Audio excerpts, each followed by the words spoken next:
बिस्मिल्लाहिर्रहमानिर्रहीम। अस्सलाम वालेकुम नाज़रीन, गपशप नामा के नए एपिसोड के साथ मैं हूं आपका होस्ट जाहिद खान। जी नाज़रीन, आज जो हमारा प्रोग्राम होने जा रहा है, सबसे पहले तो बात करेंगे आज हम ईद की, और ईद की जो है वो आमद है और कुर्बानी के जानवर जो है वो लिए जा रहे हैं। स्पेशली अगर हम बात करें बच्चों के हवाले से, तो बच्चे जो है वो ज़्यादा एक्साइटेड होते हैं कुर्बानी के जानवर लेने में, क्योंकि उन्होंने उन जानवरों को फिर बड़ी ज़बरदस्त तरीके से सजाना होता है, गली में फिराना होता है और लोगों को भी दिखाना होता है। और इसमें बहुत सारे ऐसे लोग भी होते हैं, जिस तरह आज हमारा लास्ट जो सेगमेंट होगा वो इसी के ऊपर होगा कि बहुत सारे लोग जो है वो कुर्बानी करते हैं। एक तो कुर्बानी जो असल कुर्बानी है वो अल्लाह की राह में और सुन्नत इब्राहीमी को अदा करना है, लेकिन कुछ लोग ऐसे होते हैं कि वो बड़े बड़े जानवर लेके एक दूसरे को दिखा रहे होते हैं, और अगर एक बंदे ने बड़ा जानवर लिया है तो फिर वो कुछ लोग वेट कर रहे होते हैं कि पहले ये लेगा फिर इससे मैं बड़ा लूँगा, और इस तरह की चीज़ें भी जो है वो हो रही होती है। अक्सर हम टीवी चैनल्स पे और सोशल मीडिया के ऊपर देखते हैं कि लोग अपने जानवरों की नुमाइश कर रहे होते हैं। तो इसमें ये कुछ चीज़ें ऐसी हैं कि जो अच्छी भी हैं कि डेफिनेटली उससे बाकी लोगों को भी मोटिवेशन मिलता है, लेकिन उसमें बहुत सारी ऐसी भी चीज़ होते हैं। कुछ लोग ऐसे होते हैं जो कुर्बानी अफोर्ड नहीं कर सकते, गरीब लोग जो कि उनका दिल चाहता है कि वो कुर्बानी करें, लेकिन अपने हालात की वजह से वो कुर्बानी का जानवर लेना अफोर्ड नहीं कर सकते, तो उनकी भी थोड़ी सी दिल के ऊपर इस तरह की चीज़ें गुजरती हैं। तो हमें जो असल जो सबक है, असल जो मकसद है कुर्बानी का, वो ये है कि हम अपने उन तमाम बहन भाइयों का ख़याल रखें जो कि कुर्बानी नहीं कर सकते हैं। स्पेशली मैं यहाँ पे ये करूँगा आपसे बात कि आप लोग जब कुर्बानी करें तो अपने उन बहन भाइयों को, उन लोगों को ज़रूर याद रखें जो कि कुर्बानी करना चाहते हैं लेकिन उनकी इस्तात नहीं है। कुर्बानी का गोश्त जो है वो, मेरा ख्याल है कि उस दिन कोई ऐसा घर नहीं होता जिसमें वो कुर्बानी का गोश्त नहीं होता, लेकिन इसके बावजूद भी कुछ लोग ऐसे होते हैं कि जो कुर्बानी के गोश्त से महरूम होते हैं। तो हमें सबसे पहले उन लोगों को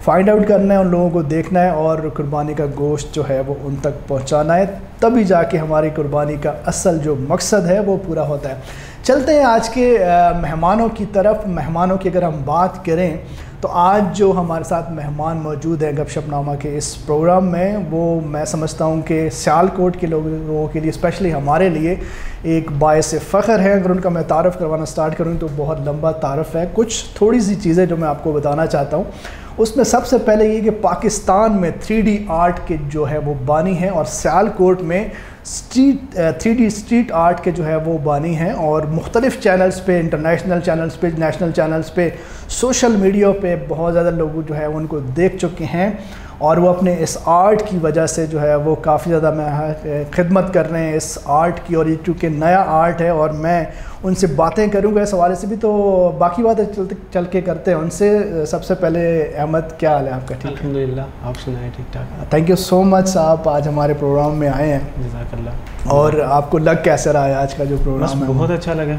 अल्हम्दुलिल्लाह। ये होना चाहिए ताकि लोगों को मौका मिले अपने आप को बताने का, सियालकोट, स्पेशली सियालकोट के अंदर। बिल्कुल। इसके साथ हमारे साथ फ़िरोज़ी साहब बैठे हुए हैं। फ़िरोज़ी साहब, मैंने सबसे पहले जो बात किया ये हमारे एक करैक्टर हैं फ़िरोज़ी साहब, और इनके ना हम बहुत सारी चीज़ें ऐसी होती हैं जो उन्होंने डिस्कस करनी होती हैं। तो कुर्बानी के हवाले से बहुत सारी चीज़ें आप क्या समझते हैं कि कुर्बानी का असल जो मकसद है वो क्या है? कुर्बानियाँ ही देंदे आंडे हैं। हाँ, बचपन तो लैके जवानी तो बुढ़ापा आ गया, कुर्बानियाँ ही देंदे हैं यार। हाँ, ये कोई कुर्बानी ज़रूरी नहीं कि डंगर लेना तो वो कुर्बान करना है।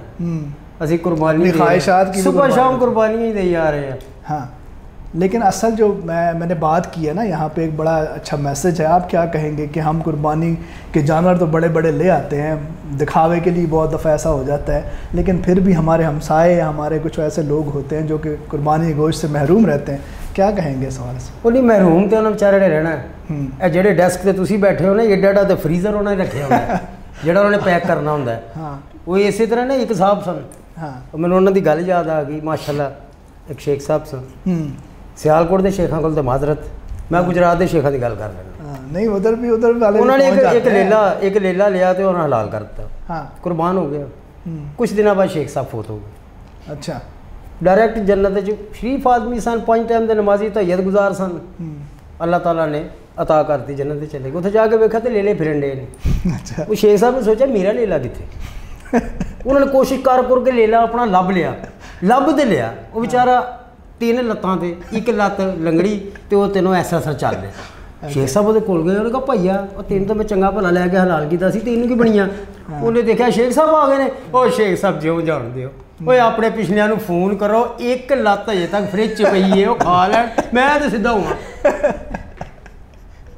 ਮੈਂ ਤਾਂ ਇਹੀ ਕਹਾਂਗਾ ਨਾ, ਕੁਰਬਾਨੀ ਇਹ ਨਹੀਂ, ਕੁਰਬਾਨੀ ਤਾਂ ਹੈਗੀ ਹੈ ਕਿ ਤੁਸੀਂ ਕੁਰਬਾਨੀ ਦੇ ਦਿੱਤੀ ਹੈ ਨਾ, ਤਾਂ ਤੁਹਾਡੇ ਘਰ ਗੋਸ਼ਤ ਨਹੀਂ ਹੋਣਾ ਚਾਹੀਦਾ, ਉਹਦਾ ਤੁਹਾਡੇ ਘਰ ਦੂਸਰੇ ਲੋਕਾਂ ਦਾ आना चाहिए। अच्छा, अपना वाला सारा दे दें, तुसी सारा तकसीम कर, फिर इंतजार करें जी अब हमारे, हो सकता है कोई आपको भेजे ना, आप अपना दे दें और नहीं आ जाता है ये नहीं, मायूसी दे विच नहीं है, तुसी दे दो, नहीं आंदा ना है, लेकिन तुसी तो दे दिता ना यार, सब दे इस तरह दे कर लैन ना। लोग जनाब सिर्फ सिरी पावे बाहर सुट देंगे ने, उजरी बाहर सुट देंगे, पेटी बाहर, बाकी सारा फ्रीजर। चलो फ्रीजर पैक तो टेपा ला देंगे, खबर खोले कोई नहीं। ये तो कुर्बानियाँ ने साड़ियाँ। अच्छा अहमद, आपसे उनकी तो बातें चलती रहेंगी। सबसे पहले तो आप बताएं कि मतलब ये कब से स्टार्ट किया और अपनी बेसिक एजुकेशन जो है उसके बारे में बताएं। हाँ, असल में ये है कि जो मेरी एजुकेशन है वो तो सिंपल, मैंने ग्रेजुएशन जो ओके ठीक है, और उसके बाद ये है कि मैं तकरीबन पहले कैलीग्राफर था। अल्हम्दुलिल्लाह 2006 में मैंने स्टार्ट किया था कैलीग्राफी से। तो उसके बाद ये था, क्योंकि कैलीग्राफी तब जब हम कर रहे होते तो यहाँ पे बैनर्स लिखते थे, कोई हत्ताती कर रहा होता था, कोई पोस्टर लिख रहा होता था। अब वो सीन नहीं रहा, अब आपको पता है फ्लैक्स का ज़माना है। तो तब मैं ये स्टार्ट किया तो अल्हम्दुलिल्लाह छोटा सा था तब मैं, तो जिन उस्तादों के पास गए, सीखा अल्हम्दुलिल्लाह। उसके बाद तकरीबन करते करते करते डिज़ाइनिंग के बाद फिर इंटीरियर एक्सटीरियर में डिज़ाइनर भी रहा हूँ अल्हम्दुलिल्लाह। उसके बाद तकरीबन 2000, अगर 3D आर्ट की बात करें तो 2011 के अहमद सॉरी, मैं आपको पहली बात तो ये कि हमारे नाज़रीन को ये बताएं कि 3D आर्ट और स्ट्रीट आर्ट है क्या, इसके वाले से। हाँ, असल में होता क्या है, मैं वही उसी चीज़ के ऊपर आ रहा हूँ। तो 2010 की बात है कि मेरा एक दोस्त आया, उसने मुझे एक 3D आर्ट ना फ़ोटो उसकी दिखाई। ओके। तो आपको पता है कि पहले इंटरनेट किस तरीके से चलता होता था पाकिस्तान में, वो ब्राउजिंग होना भी जो है ना बहुत एक गनीमत होती थी। लाइक अगर कोई वीडियो ओपन होगी तो एक दोस्त ने ना फ़ोटो दिखाई मुझे, कहते यार अहमद भाई ये आर्ट देखो कैसी है। मैंने कहा यार नहीं, ये फ़ोटोशॉप के ऊपर ना एडिटिंग की हुई है, वैसे उस तरह से ही है। तो कहते हैं नहीं ऐसी कोई बात नहीं, आपको मैं वीडियो भी दिखाता हूँ इसकी। तो मुझे याद है कि 2010 के अंदर या 11 के स्टार्ट में गालिबन उसने मुझे दिखाई, कहता है कि ये देखें। मैंने वो वीडियो देखी ना तो मैं एक दफ़ा हैरान हुआ था कि यार ये क्या चीज़ बना दी है। लाइक एक आर्टिस्ट हैं, अमेरिकन आर्टिस्ट हैं, उनका नाम है ट्रेसी, और उन्होंने वो पेंटिंग बनाई थी फ्लोर के ऊपर चाक के साथ, पेस्टल चाक होते हैं उनके साथ। वो पेंटिंग बना रही थी और ऐसे लग रहा था कि वो पूरा एक खड्डा बना हुआ है और उसके अंदर मम्मी पड़ी हुई है, वो फिरौन के ज़माने की जो मम्मी है ना वो पड़ी हुई है। तो मैं बड़ा हैरान हुआ कि ये मतलब इस ऐसी आर्ट मैंने कभी देखी नहीं है पहले है। तब मुझे शौक़ पड़ा था, और मैंने, क्योंकि पूरे पाकिस्तान और बल्कि पूरी दुनिया के अंदर इसका इंस्टीट्यूट कोई नहीं सही 3D आर्ट का। लोग ट्राई करते हैं, लेकिन ये है कि इसकी प्रॉपर लर्निंग है, आपको कुछ ऐसी चीज़ें आनी चाहिए, रूल्स आने चाहिए आर्ट के, फिर आपको जाके आइडिया होता है। बेसिकली ये होता है इल्यूजन है, ठीक है। ये बिल्कुल फ्लोर पे प्लेन होता है। जब मैं कुछ फ़ोटोज़ आपके साथ शेयर करता हूँ। जी अहमद, अभी आपकी बात को यहीं से हम कंटिन्यू करेंगे। नाज़रीन आपको दिखाते हैं एक पैकेज जिसमें, ताकि ये सारी चीज़ें जो कि अहमद बता रहे हैं आप लोगों को सही तरह से पता चल सके। ये डॉक्यूमेंट्री देखते हैं और फिर वापस आते हैं, बात करते हैं।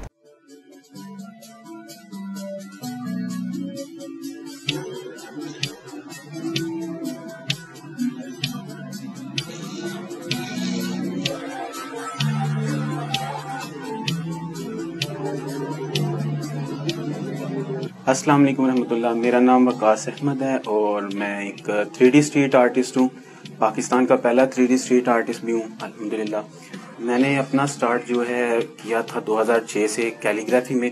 2010-11 की बात है कि मेरा एक दोस्त आया, वो एक आर्ट लेके आया जो कि मुझे उसने दिखाई, जिसमें वो एक आर्टिस्ट थी, उन्होंने वो, उनका नाम बेसिकली वो अमेरिकन आर्टिस्ट थी, और वो एक आर्ट बना रही थी फ्लोर के ऊपर, जो कि जिसको 3D आर्ट हम कहते हैं। बेसिकली इल्यूजन भी कहते हैं और 3D भी कहते हैं। और हुआ ये कि वो पहले तो मैं समझा कि शायद ये फेक है, तो खैर उसने बताया कि आपने ये जो आर्ट है, ये उसकी वीडियो भी, मतलब एक टाइम लैप्स था, वो भी मैंने चेक देखा, तो बहुत कमाल का लगा कि जिससे कुछ अलग ही था उसमें कुछ। तो खैर हुआ ये कि यहाँ पे पाकिस्तान में क्या पूरी दुनिया में इसका इंस्टीट्यूट नहीं था जहाँ पे बंदा सीख सके 3D आर्ट के हवाले से। अभी 14 अगस्त पे एक 3D आर्ट बनाई जो कि जिसके बैक पे मेरा ये कॉन्सेप्ट था कि बचपन में हम जब छत पे जाते थे तो छत पे झंडियाँ लगाते थे, तो वो जो झंडियाँ ना वो एक बच्चा वो झंडियाँ लगा रहा है, आप देख सकते हैं कि वो बच्चा झंडियाँ लगा रहा है। और पाकिस्तान का जो JF-70 थंडर है वो भी फ्लोर से या ज़मीन से उसको ब्रेक करके बाहर निकल रहा है। और बैक पे जो शटल है, स्पेस शटल, जो कि पाकिस्तान ने रिसेंटली हला में भेजा चाइना के साथ, तो उसका मैंने कॉन्सेप्ट लेके तो इस आर्ट को बनाया। लेकिन होता यह है कि जिसके पास सिफारिश और जिसके पास अच्छी फाइनेंशियली सपोर्ट होती है वो इन चीज़ों में आगे चला जाता है, और जहाँ पे हम जैसे मतलब कोई भी ऐसा टैलेंट होता है उसको आगे नहीं किया जाता। तो मेरी यही है कि यहाँ पे अगर सपोर्ट मिलती है तो दुनिया के दूसरे ममालिक में जाके पाकिस्तान का अल्हम्दुलिल्लाह नाम जो है रोशन कर सकते हैं, पाकिस्तान का नाम बता सकते हैं कि हमारा पाकिस्तान है क्या। हमारे पाकिस्तान में छुपे हुए खजाने हैं, पाकिस्तान में बहुत कुछ है, लेकिन सिर्फ यह है कि जो कर सकते हैं टैलेंट को सपोर्ट कर सकते हैं, उनको चाहिए कि टैलेंट को सपोर्ट करें, किसी भी किस्म का टैलेंट हो। और मैं ये भी कहूँगा कि मेरी इस आर्ट को भी सपोर्ट करते हैं ताकि मैं मज़ीद इसमें आगे काम कर सकूं। आप देख सकते हैं, इस आर्ट को भी देख सकते हैं, जो पुरानी आर्ट है उनको भी देख सकते हैं। Thank you very much. अस्सलाम वालेकुम।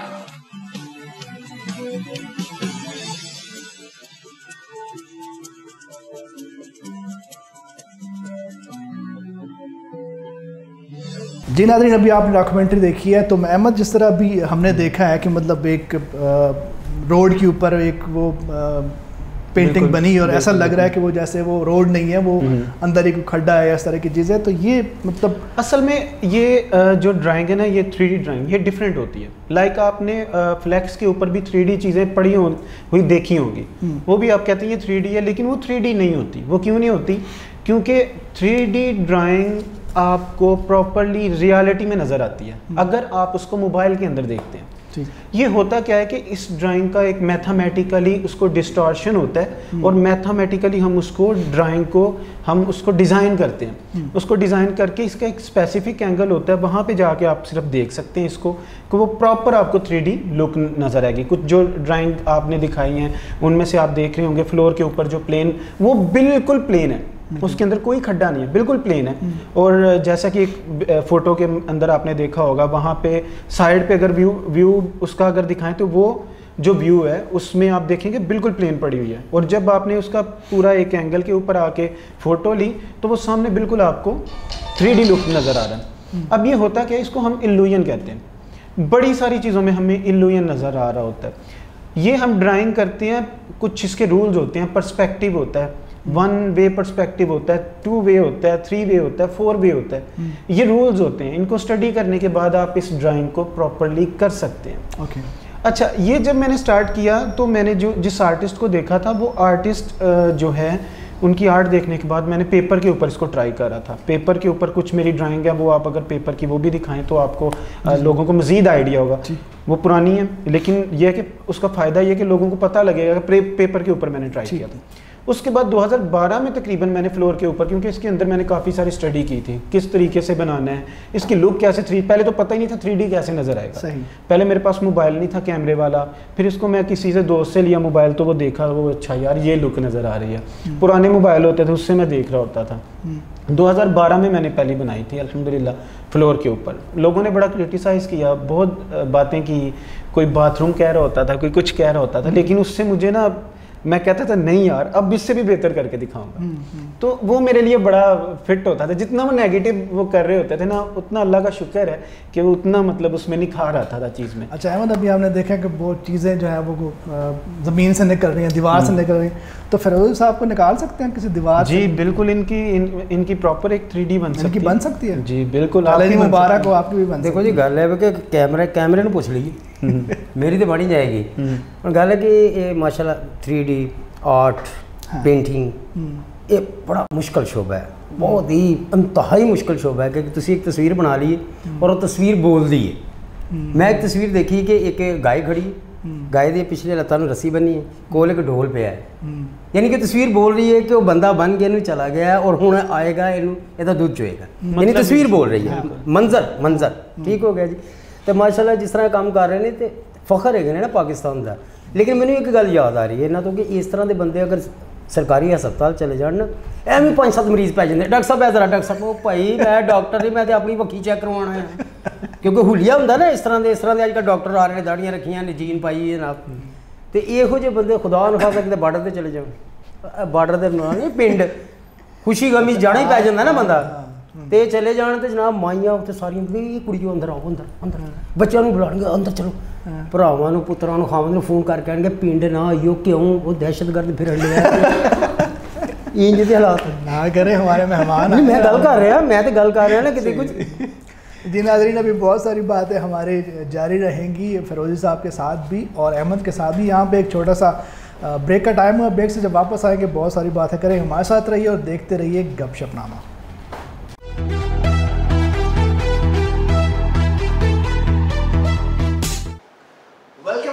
आप देख रहे हैं गपशपनामा और हमारे साथ मौजूद हैं अहमद रज़ा, जो कि स्ट्रीट आर्ट है, 3D आर्ट हैं के बानी हैं पाकिस्तान में और सियालकोट में।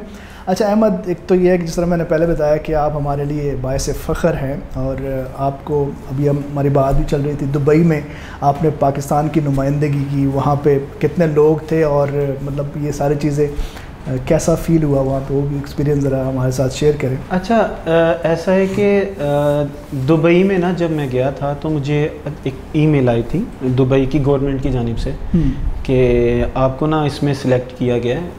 दुनिया के 19 3D आर्टिस्ट थे, 19 और उसमें अल्हम्दुलिल्लाह इनवाइट किया था पाकिस्तान की। जी बिल्कुल, और ये करवाते हैं शेख मोहम्मद जो दुबई के किंग हैं। हाँ, तो मेरी वर्कशॉप में भी आए थे वो अल्हम्दुलिल्लाह, और मुझे नहीं था उनका पता, सही पूछे तो मैं तो जब उनसे मिला और वहाँ पे मुझे मतलब सारे वो लोग इकट्ठे हो गए, मैंने कहा पता नहीं कौन सी हस्ती इतनी बड़ी आ गई है कि सारा मतलब वो इकट्ठा हो गया।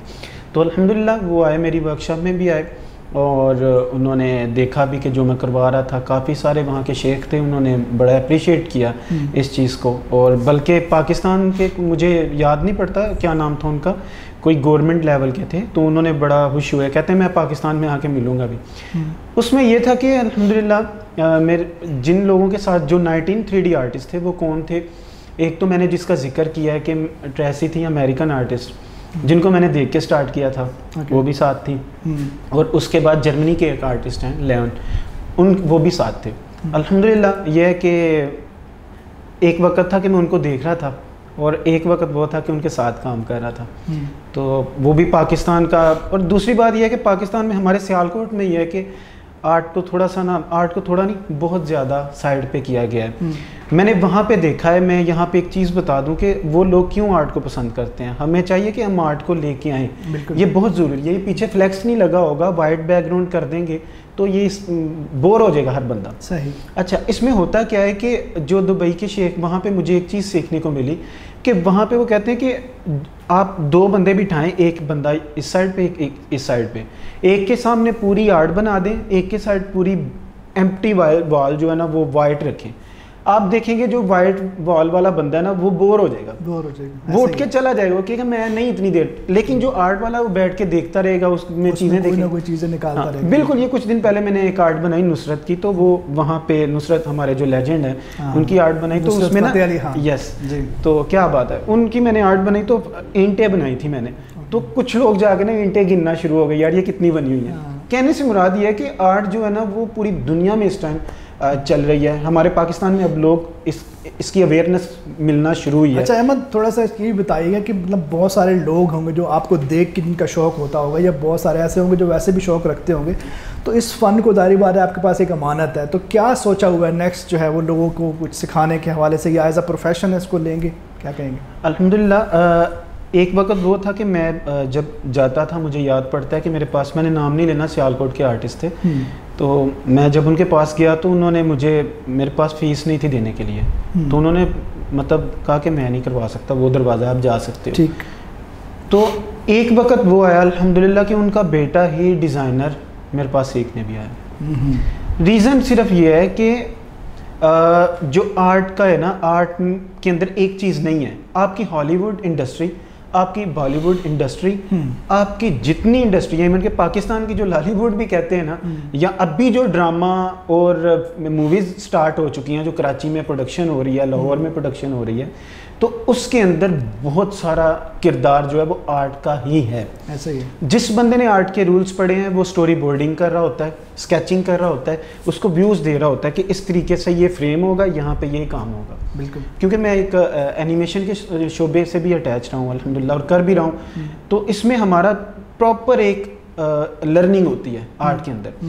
तो जो लोगों को यहाँ पे ये है कि यहाँ पे ना जब आर्ट के अंदर हमारा बच्चा जाएगा उसके पास पैसा नहीं आएगा, ये बहुत गलत है। मैं कहता हूँ कि अगर एक प्रॉपर आर्टिस्ट है और रूल्स को जानता है, अगर वो अपनी स्किल्स को पूरा यूटिलाइज करता है और उसके ऊपर अमल करके काम करता है, इंडस्ट्री के अंदर चला जाता है, मैं कहता हूँ कि बेहतरीन अर्निंग कर सकता है। आप फ्रीलांसिंग के अंदर लोग काम कर रहे हैं, तो मैं आगे आने वाले दिनों में ये देख रहा हूँ कि आर्ट बहुत हाई लेवल पे जाने वाली है, क्योंकि आपके पास आर्टिफिशियल इंटेलिजेंस आ चुकी है। ये मैंने इस वजह से जिक्र कर रहा हूँ, ये न्यू चीज़ें हैं। सही है। कल को ये आप वीडियो देखें आपको आइडिया हो। बिल्कुल। तो आर्टिफिशियल इंटेलिजेंस से क्या होगा कि आपको ये आइडिया होगा कि क्या क्या चीज़ें आर्ट के अंदर आएंगी, लोग आर्टिस्टों को ढूंढते होंगे। बिल्कुल, ये याद रखिएगा, क्योंकि इसमें स्ट्रक्चर ही सारा आर्ट सही है। तो इसमें आपने कोई एकेडमी वगैरह का इरादा? मेरा इंशाल्लाह, क्योंकि सियालकोट के अंदर मैंने कुछ एक इंस्टीट्यूट के साथ स्टार्ट किया था, लेकिन मुझे वो चीज़ उस तरह से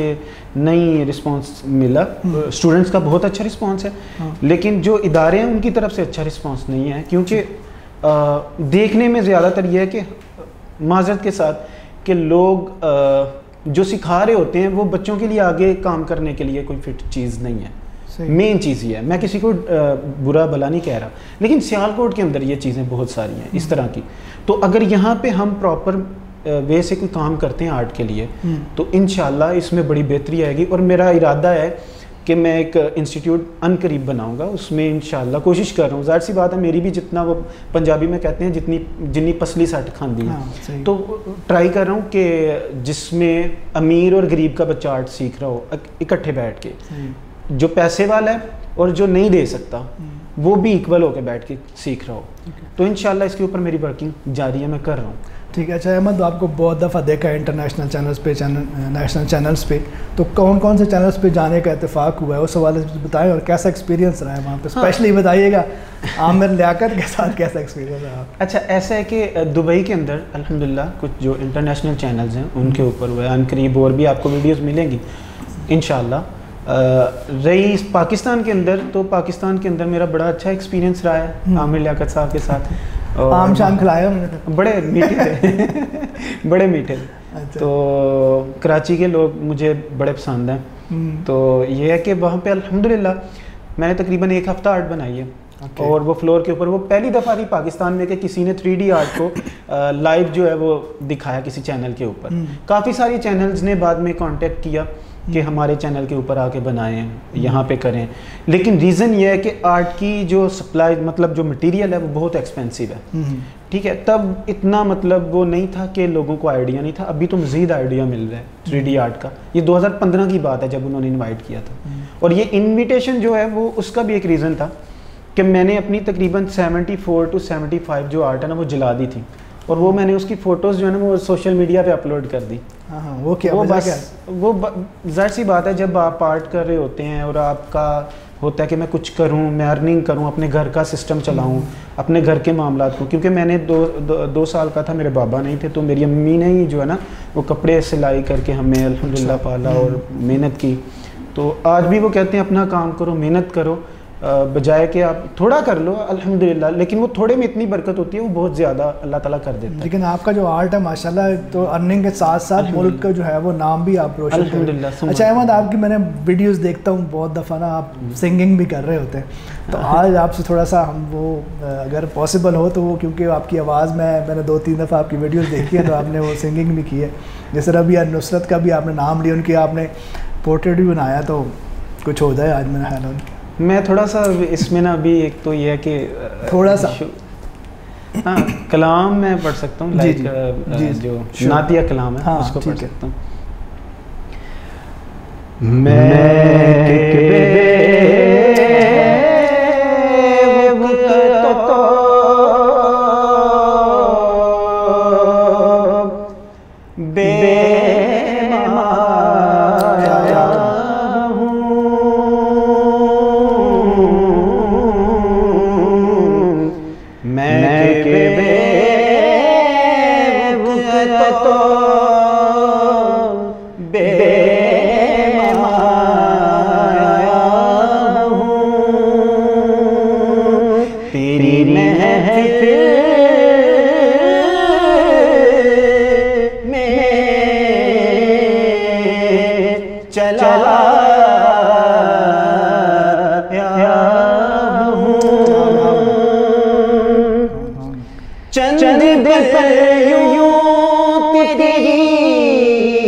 जैसे एक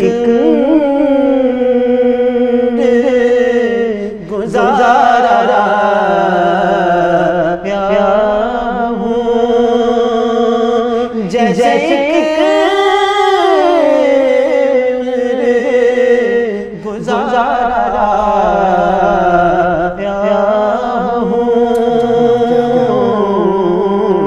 मैं के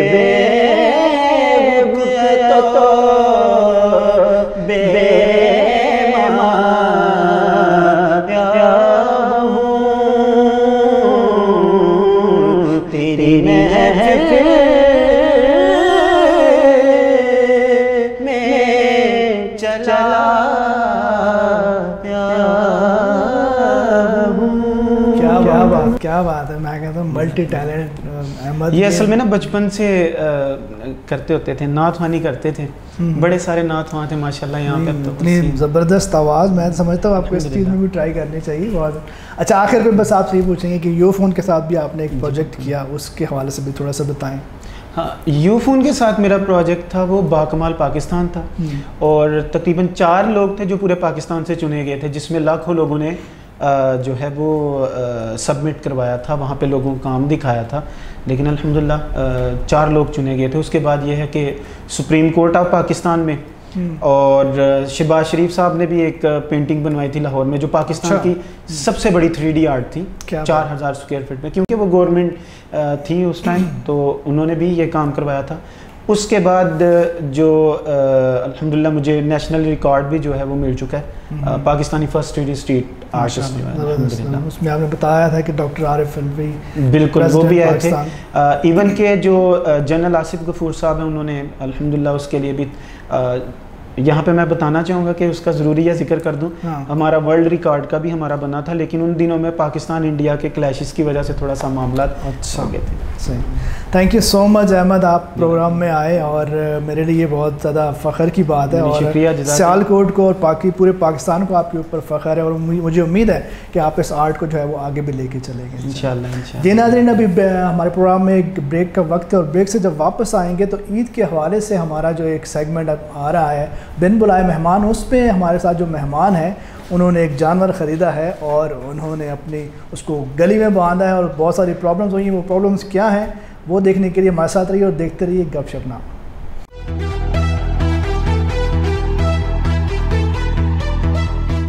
वेलकम बैक नाज़रीन, आप देख रहे हैं गपशप नामा, और गपशप नामा में इस टाइम वक्त है हमारे आखिरी सेगमेंट यानी बिन बुलाए मेहमान का। और आज के हमारे मेहमान एक ऐसे मेहमान हैं जो कुर्बानी का जानवर तो ख़रीद चुके हैं, लेकिन उसको बांधने के लिए उनके पास जगह नहीं है, जिसकी वजह से बहुत सारी प्रॉब्लम्स हुई हैं। उनके मोहल्ले में बहुत ज़्यादा प्रॉब्लम हुई है, लोगों को जो है वो उस जानवर ने टक्करें मारी हैं, और फिर उन लोगों ने उनको टक्करें मारी हैं।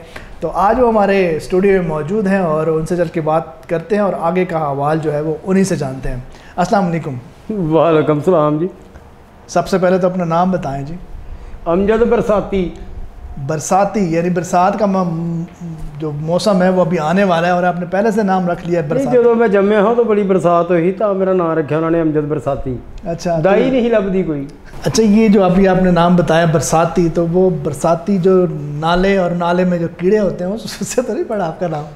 नहीं जी वो तो नहीं, लेकिन यह गल आप आज की जो आपकी हालत लग रही है मुझे कुछ तरह की लग रही है। मैनू मैं तुहानू दसना कि वो वाली गल नहीं जी तुसीं कहण डे हो, लेकिन एक मैं सुनिया जवान हो के कि मेरी अम्मा मेरे ते लूण सुट के कहती ही अल्लाह दिसो तू नहीं दिसदा।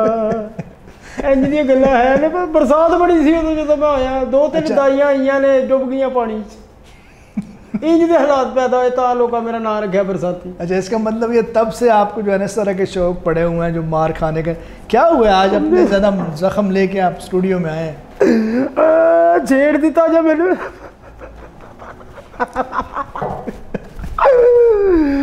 ओड़ा की थी 5 कट 2 लाख का बेड़ा लिया। 5 कट मतलब 5 रुपए कम? नहीं 5000। अच्छा 5000 कम। हाँ जी। अच्छा ठीक है, उन्हें 2 लाख ही लिया और 95,000 का। उन्हें 2 लाख ही मेरे को पूरा लिया, बाद 5000 बख्शीश देती कहला पड़ तू बड़ा पीछे पिया मेरा। अच्छा, वो मेरा बेड़ा एडा सोना 7 फुटिया बेड़ा थाने च खलोता। 7 फुटिया? ये कौन सा बेड़ा है 7 फुटिया? वो 7 फुट लंबाई ओदी, वो थाने खलोता। अच्छा, होया है जी कि मैं बेड़ा खरीदिया सोना जानवर, मैं क्या मेरा फुफड़ सोहरा उन्हें भी लिया, मासड़ सोहरा उन्हें भी लिया, मामा सोहरा उन्हें भी लिया। अच्छा, मैं उन्होंने तिन्हों के बेड़े चेक किए, उन्होंने किसी का 5 फुट कद, किसी का 5.5, किसी का 5.25। मैं जाके बाजार जाके मंडी च 7 फुट नापिया। उसकी क्या वजह 7 फुट आपने लिया? मैं उन्होंने तो बड़ा बेड़ा लेना। अच्छा, बड़ा बेड़ा लैके आ गया, 5 फुट की गली च बंद दिता। अच्छा, 5 फुट की गली में 7 फुट वाला कैसे हो गया? यही तो मैं रोना, यही तो रोन दिया। वो तो 5 फुट की गली च पूरा नहीं आया, उन्हें चढ़ गुस्सा गया। वो तो गली तो बंद हो गई होगी। वही ना, उन्हें गुस्सा चढ़ गया। अच्छा, उन्हें इंज करके धरच मारी, आपने किला पुट लिया। ओहो, उन्हें किला पुट लिया, एक दा बचा खलोता ही बाहर कुल्फी खांदा, उन्हें जाके लग च टक्कर मारी। ओहो, ਉਹਦੇ ਸਿਰ ਨੂੰ ਸੱਟ ਲੱਗੀ, ਉਹਦਾ ਪਿਓ ਹਸਪਤਾਲ ਨੂੰ ਲੈ ਗਿਆ। ਲੱਗ 'ਚ ਸੱਟ ਮਾਰੀ ਤੇ ਸਿਰ ਨੂੰ ਕਿਸ ਤਰ੍ਹਾਂ ਲੱਗ ਗਈ ਹੈ? ਉਹਨੇ ਤੇ ਲੱਗ 'ਚ ਮਾਰੀ ਨਾ, ਬੱਚੇ ਦਾ ਸਿਰ ਕੰਧ ਨੂੰ ਵੱਜਿਆ। ਆ ਬੱਚੇ ਨੂੰ ਕੋਈ 13.5 टांके लगे ने वो हस्पताल से। 13.5? हर बात ही आपकी निराली है। 13.5 टांके का क्या मतलब हुआ? वो एक आखिरी उन्होंने पलिया भी लाना होंगे ना, एक छोटा जिहा। ਉਹਦੀ ਮਾਂ, ਉਹਦੀਆਂ ਬਾਜੀਆਂ, ਤਾਈਆਂ, ਨਾਨੀਆਂ, ਚਾਚੀਆਂ ਨੇ ਆਪ ਨੂੰ ਫੜਿਆ, ਵੇ ਤੇਰੀ ਦਾਦੇ ਦਾੜੀ ਅੱਗੇ ਦੇ ਠਾ ਜੁੱਤੀਆਂ ਤੇ ਜੁੱਤੀਆਂ। ਉਹਨਾਂ ਕੋਲੋਂ ਮੈਂ ਨਸਿਆ, ਮੇਰਾ ਬੇੜਾ ਉਹਨੂੰ ਟੁਰ ਗਿਆ ਸੀ। ਮੈਂ ਕਿਹਾ ਉਹਨੂੰ ਤੇ ਵੇਖਾਂ, ਉਧਰ ਵੇਖਿਆ ਤੇ ਉਹਨੇ ਜਨਾਬ ਇੱਕ ਮੋਟਰਸਾਈਕਲ ਨੂੰ ਟੱਕਰ ਮਾਰੀ, ਉਹਦੀ ਟੈਂਕੀ ਪਾੜ ਦਿੱਤੀ, ਉਹਦਾ ਸਾਰਾ ਪੈਟਰੋਲ ਨਿਕਲ ਕੇ ਪੈਟਰੋਲ ਪੰਪ ਤੇ ਵਾਪਸ ਚਲਾ ਗਿਆ। अच्छा, ਉਹਨੇ ਵੀ ਮੈਨੂੰ ਭੰਨਿਆ ਬੜਾ ਚੰਗਾ, ਪਤਾ ਨਹੀਂ ਕਿਸੇ ਬਾਕਸਰ ਦਾ ਪੁੱਤਰ ਹੈ ਹੋਰੇ।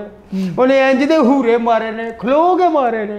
अच्छा, ਉਹ ਮੈਨੂੰ ਚੁੱਕ ਚੁੱਕ ਕੇ ਮਾਰੇ ਨੇ। वैसे काम आपने मार खाने वाले किए? मैं तो नहीं कीता, वो तो मेरे बेड़े ने कीता ना। हाँ, तो बेड़ा आपने उधर बांधा भी तो आपने था ना? वो चाचा बरकत ਉਹਦੀ ਹੱਟੀ 'ਚ ਜਾ ਵੜਿਆ। अच्छा, ਉਹਦੀਆਂ ਟਿੱਕੀਆਂ ਟਾਫੀਆਂ ਸਾਰੀਆਂ ਖਿਲਾ ਰਿਹਾ।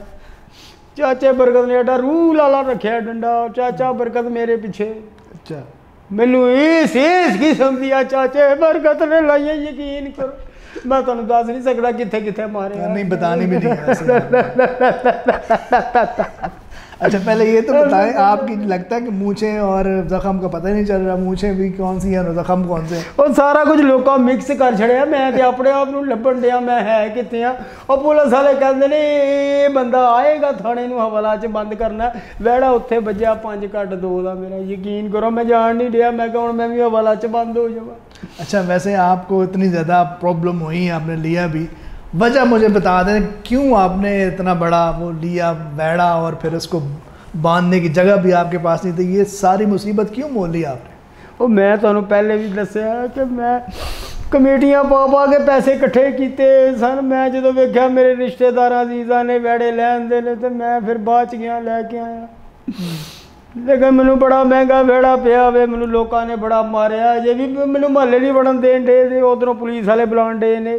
ਤੁਹਾਡੇ ਕੋਲ ਮੈਂ ਤਾਂ ਆਇਆ ਕਿ ਤੁਸੀਂ ਮੇਰੇ ਵਾਕਫ ਹੋ। ਇੱਕ ਵਾਰੀ ਪਤਾ ਮੈਂ ਤੁਹਾਨੂੰ ਰਾਹ ਪੁੱਛਿਆ ਸੀ, ਤੁਸੀਂ ਦੱਸਿਆ ਸੀ ਤੇ ਵਾਕਫ ਹੋਏ ਨਾ। ਤੇ ਤੁਸੀਂ ਮੈਨੂੰ ਹੁਣ ਯਕੀਨ ਕਰੋ, ਮੈਂ ਹੋਰ ਤੁਹਾਡੇ ਤੋਂ ਇਲਾਵਾ ਬੰਦਾ कोई नहीं, मैं ना थाने जाओ, मेरा बेड़ा 5 घट 2 लाख। आपका मतलब ये है कि मुझे भी थाने में वो बंद कर लें?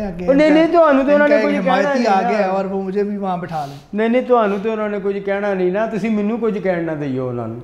नहीं बस इस वास्ते। वैसे मैं अगर आप उनकी जगह पे होता ना तो आपको और फैंटियाँ लगानी थी, जो आपने काम किया ना वो फैंटियाँ खाने पर मैं तो नहीं ना कीता, फैंटी मैनू लाण डे तुसी, वो तो बेचारा उत्थे बज्जा, उन्होंने पट्ठे भी पाते होंगे, पानी भी डालते होंगे। हाँ तो ठीक है ना, वो अब उनको वहीं पे कुर्बानी करेंगे, गरीबों में गोश्त तकसीम कर बस मेरी इन्नी की गलती है ना कि मैं 5 फुट की गली च 7 फुट का खिलार देता बैठ। आपकी कुर्बानी इन्नी की गलती है ना, 2 फुट की गलती है मेरी। आपकी कुर्बानी समझे हो गई वहाँ पे, आप वो करके ये देखा ना कुर्बानी हुई चंगी भली, अगलिया ने हूरे, किसी ने ठुड्डे, किसी ने चुक चुक के मारे यार। नहीं वैसे क्या वजह क्या थी, मतलब आप उनको नीचा दिखाना चाहते थे जो आपके वो नहीं वो नीचा नहीं दिखाना चाहता मैं उन्होंने सिर्फ ये दिखाना चाहता है कि मैं भी लिया। अच्छा, पैसे चाहे आपने कमेटियाँ डाल डाल के लिए हैं, लेकिन लिया उनसे बड़ा है, चाहे उसकी बांधने की जगह भी नहीं है, लोगों को भी तकलीफों में। हाँ तो की हो गया, लोग भी तो लेंदे ने ना एक दूसरे को वेख के, इन्हें यह लिया मैं इन्हें चंगा लैके आना, इन्हें इन्हें का लिया मैं, इन्हें 2 लाख का लिया मैं 3 का लैके आना, लोग इंज चलता सारे पासे, मेरे कल्ले का कोई कसूर। तो उनके पास तो जगह भी होती होगी ना बांधने की, आपके पास तो मेरे को भी जगह है सी, मैं पहली बारी लिया, मैंने अंदाजा ही कोई नहीं, 5 फुट की गली है मेरी। वो तो जो वेड़ा आया उदो पता लगा, नापया तो 5 फुट ते वो 7 फुट। अब लोगों ने बता दिया ना वो कितने फुट का है। मैं कहना लोगों ने ठुड्डे मार के फुट मेरे पूरे किए महल्ले नहीं पढ़न दे, मेरा 5 घट 2 लाख का बेड़ा थाने को। नहीं उसको तो आप भूल ही जाए अब। नहीं भूलना नहीं, वो कहते नहीं ईद वाले दिन अं इनू लाल करना, मैं नहीं करन देना, तुम मेरे नाल चलो, तुम्हारी बड़ी मेहरबानी, कि रुपया कुछ आपको वैसे चाहिए था कि आप उसके जितने पैसे आपने लगाए हैं कोई 4-5 बकरे आ जाने थे उसके। वो 4-5 बकरे की आ जाने हैं, मेरी गल सुनो, अगले मेरे तो मुद्दा पाड़ डे ने, वो जिन्हों का बच्चे ने 60 बजी, वो कहना 11,000 रुपया लग गया तू देना।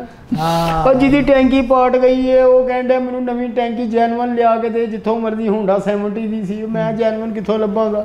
तो ये तो कुर्बानी पड़ गई है आपको तकरीबन 4। वो चाचा बरकत ओदियां सारियां टाफियां खराब हो गई, चाचा बरकत कहता मैं अमरीका से चाइना जो टाफियां मंगवाइयां, मैं कितों लिया के दवा यार। जी नाज़रीन, अभी आपने देखा हमारे मेहमान को, और आपके भी इर्द गिर्द ऐसे बहुत सारे लोग होंगे जो इस तरह की चीज़ें करते होंगे कि गलियों में जो है वो बांध देते हैं जानवर, और फिर जिस तरह उन्होंने बताया कि उनके रिश्तेदारों ने जो इतना का लिया और फिर उन्होंने उससे बड़ा जानवर लेने की कोशिश की, चाहे उसकी इस्तात थी या नहीं थी। यहाँ पर मैं एक बात ज़रूर कहना चाहूँगा कि कुर्बानी का मकसद अल्लाह ताला के अहकामात को और सुन्नत इब्राहीमी को अदा करने का नाम है, ना कि हम इस चीज़ में पड़ जाए कि किसी का जानवर बड़ा है किसी का छोटा है। कुर्बानी जो है वो अल्लाह ताला के पास, अल्लाह ताला फरमाता है कि ना तो आपका गोश्त मुझ तक पहुंचता है और ना ही आपका खून जो है वो जानवर का मुझ तक पहुंचता है, बल्कि सिर्फ आपका तकवा जो है पहुंचता है। तो इसी चीज़ को मद्देनज़र रखते हुए हम सब को चाहिए कि कुर्बानी को करें और सुन्नत इब्राहीमी को अदा करें। इंशाल्लाह आज के प्रोग्राम को यहीं पे साइन आउट करते हैं। नेक्स्ट किसी प्रोग्राम में किसी और गेस्ट के साथ आप लोगों के सामने हाज़िर होंगे। तब तक अपना रखिएगा बहुत ज़्यादा ख्याल, और अपने होस्ट जाहिद खान को दीजिए इजाज़त। अल्लाह हाफ़िज़।